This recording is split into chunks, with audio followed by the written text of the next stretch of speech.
Yes, I arrived in later date of January 2022. I presented my credentials on the 16th of March. Until now, it's about 5 months already. 2022 is a very important year for Indonesia because this year we hold the presidency of G20, and at the same time, India will hold the presidency of G20 in 23. If you ask me, the focus would be for sure, like I said, G20, because we are both in Troika of G20 presidency. But the second most important thing as my focus would be the people with the big P, because as nations, both of us, since the beginning of time, we have a very long history between our people, our cultures. So anything happen from yesterday and present and the future, it needs to be related to the people with big P. Any kind of progress that we have always needs to be reminded of the closeness, the friendliness, the partnership between the two nations. So I believe the main strength of our bilateral relations is people, and the potentials of our relations is also the people.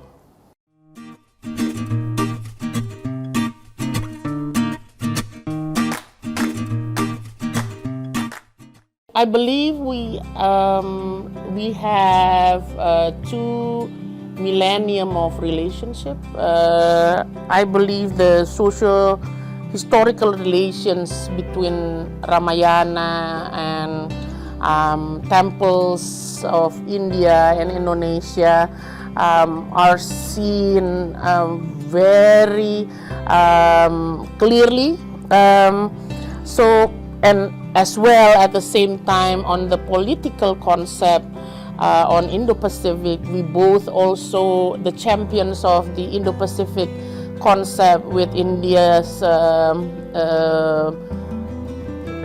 Indo-Pacific Ocean Initiative. Yes, and for us, we are the champion of ASEAN Outlook on Indo-Pacific. So both concepts are actually similar, and I believe we have the same aim, which is to build the bridge between all countries in the region on understanding and collaboration. I mentioned about G20, and as well, you may know, we are celebrating the 30 years of ASEAN-India. So on regional and multilateral related matters, both countries also shares many, countless, comfortably substantive collaborations and cooperation.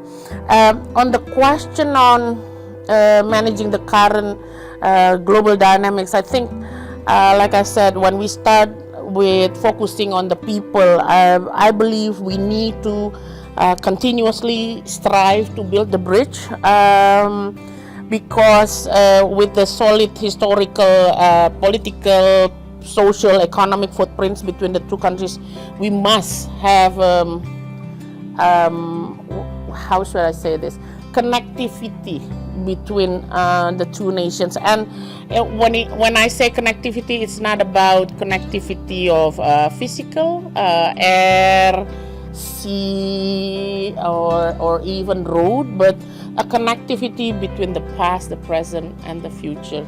For the past, I said about Ramayana. For the present, you may know that we have a very strong economic relations. But I see that, with the 21 billion US dollars in 21 to 22, the trade very rapidly progress. But I believe we have so much room to wiggle and to explore, especially in the non-trade. India and Indonesia have both different strength in the area of digitalization and services. So I believe for the future we need to focus on that. And for the future, I think it's already apparent during G20 presidency of Indonesia, we work very closely with India in building the bridges, narrowing the gaps, reducing or overcoming the differences. Also, if we do believe that the trust needs to build from not from the present, it needs to build from the things that we share together from the past and the present. That's what I believe.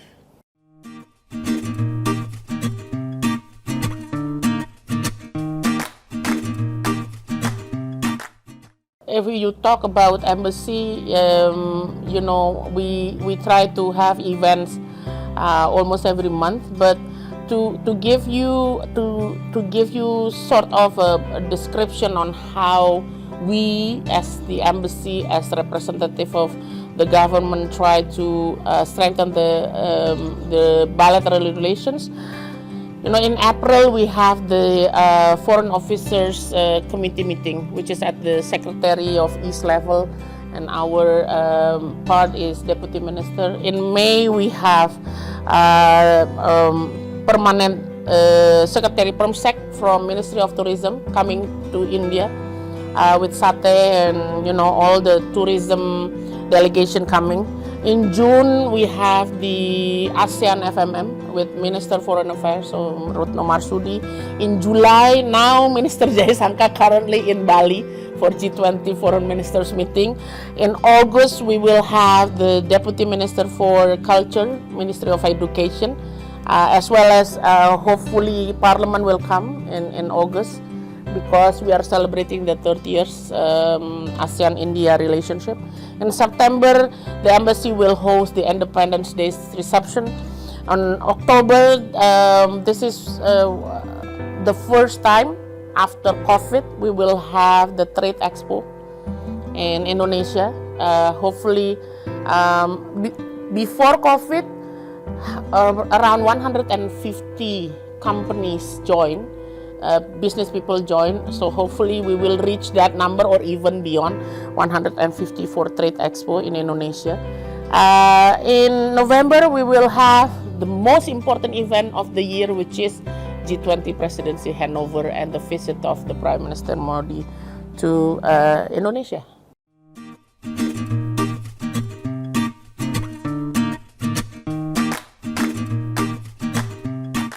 For G20 first, I think everyone knows already our theme this year as president, holding the presidency, is Recover Together, Recover Stronger. And the main theme, we have three main themes, which is the global health architecture and digital transformation and energy transition. We are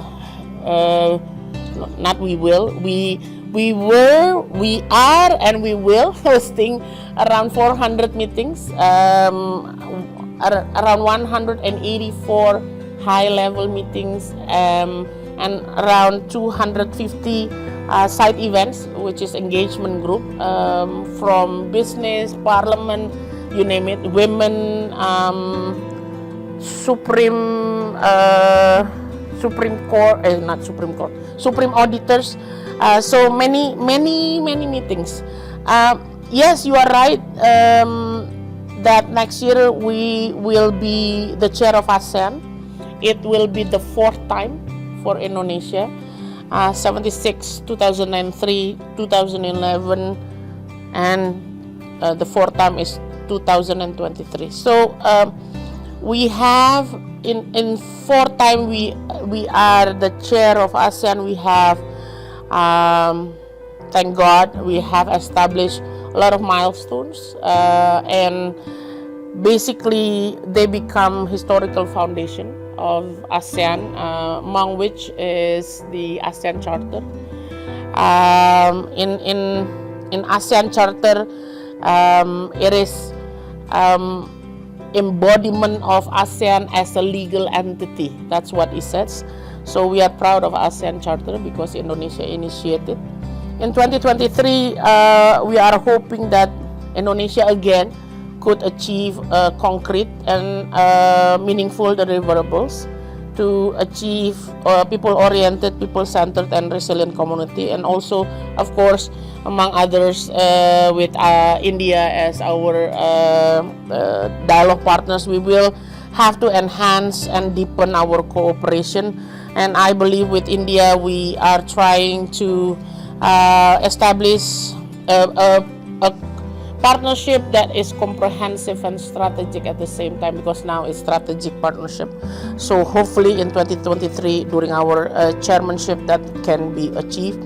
I think in 2023 we are not going to anymore experience the recovery era, the recovery period of our economy. We will experiencing the post impact of the war as well as the COVID, with food security and energy security. The problem with regional organizations such as ASEAN, same like EU, we need to be relevant. We need to keep ourselves be relevant and adaptive as well as responsive to all dynamics globally. Therefore, ASEAN needs to again strengthen the ASEAN Secretariat. That's the first, I think, focus for us, because now with many dialogue partners and also development partners, ASEAN is very big, like a tentacles of octopus here and there. So we need to make ASEAN Secretariat be enhanced and strengthened, as well as we need to answer to the region dynamics, because if not, then prosperity cannot be achieved without peace. So ASEAN needs to ensure that the peace situation and condition in the region happen. And the last point, maybe the focus of ASEAN is to synergize all concepts, including the Indo-Pacific concept, as well as the outcome of G20 and APEC. Because if not, then all the mechanics of multilateralism will happen not in sync, but it happen separately, only by organization, not entirely but by the world.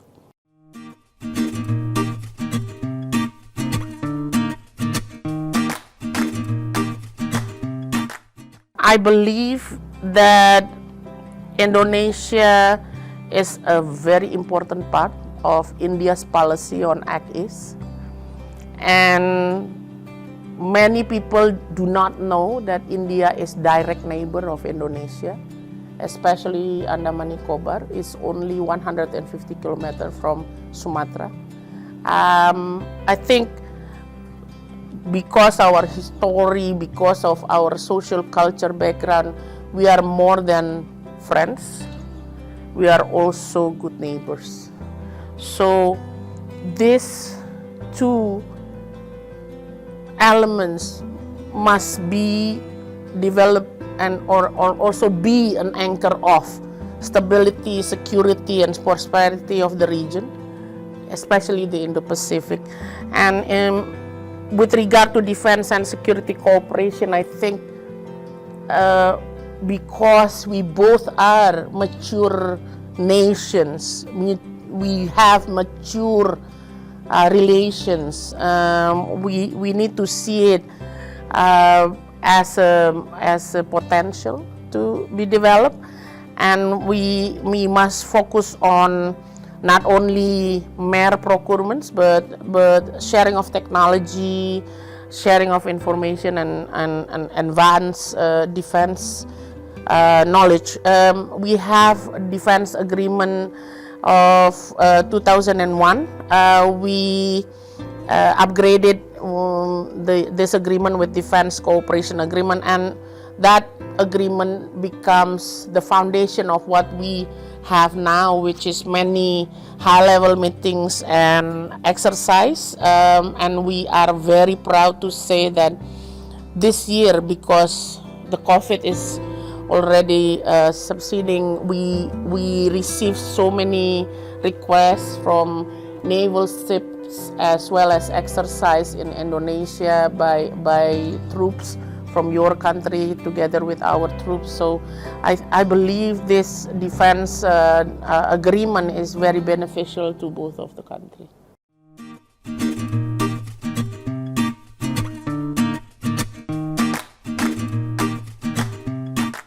I believe many of Indonesian or Indian people already know that the investment from India to Indonesia is quite important for our development. Some of the investment that we have, many now enter into the very strategic investment. For example, airport and ports. For the trade, yes, we do have a big homework to do, because $21 billion is not a high number, considering you have 1.3 billion people and we have 265 million people. So I believe a lot of potentials, a lot of room to wiggle to progress in our trade and investment. But I would like to say something about my focus on the economic diplomacy, which is first, we need direct connectivity. We need the flights direct from Indonesia to India, India to Indonesia. Maybe not to Jakarta, the capital, maybe not to Delhi, but we need some sort of direct connectivity between Indonesia and India. And then, like I said, Andaman Nicobar is very close. Why not we have a direct connectivity in terms of sea, for example? So I think we need to work harder on establishing the direct connectivity between the two, because the focus is the people.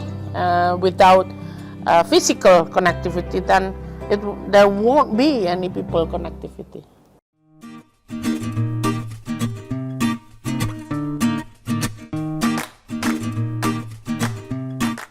Before I mention about the sector, may I inform you on the most current development in Indonesia, where we're looking for investor to finance a huge project of Indonesia's new capital. We call it Nusantara, with the area covering 256 and 142 hectares of land on the second largest island of Kalimantan. It borders with Brunei and Malaysia, and the project requires funds at least around $35 billion. So I would like to invite investors from India to come and support us in building our new capital. Additionally, to answer your question about the leading sector, I must say that the government focus on pharmacy and medical equipment industry, as well as automotive industry and electronic industry. Also, I believe India also the leading partner for electric vehicle, and we also now currently trying to establish a close relations with those countries who has developed this sector, because electric vehicle, there is a range of value chain, from mining of the nickel as part of battery lithium, as well as the electric vehicle manufacturing plant. So the value chain of electric vehicles, sort of. So additionally, this is my last point, is infrastructure, because I believe India has also have a capacity and capability on this particular issue, which is we need investment on road, bridge, toll road, airport, seaport, because I see already investors from India for seaport and airport, so I believe we need more investors from India coming to Indonesia.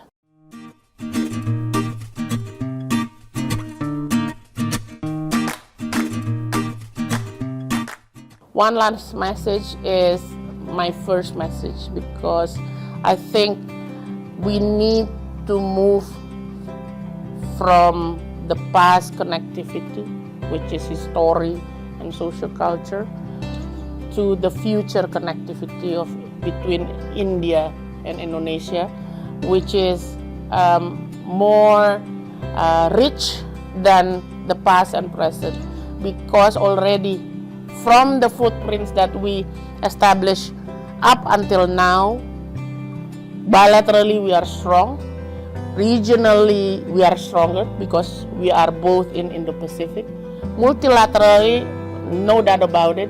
Now even we swap presidency with you.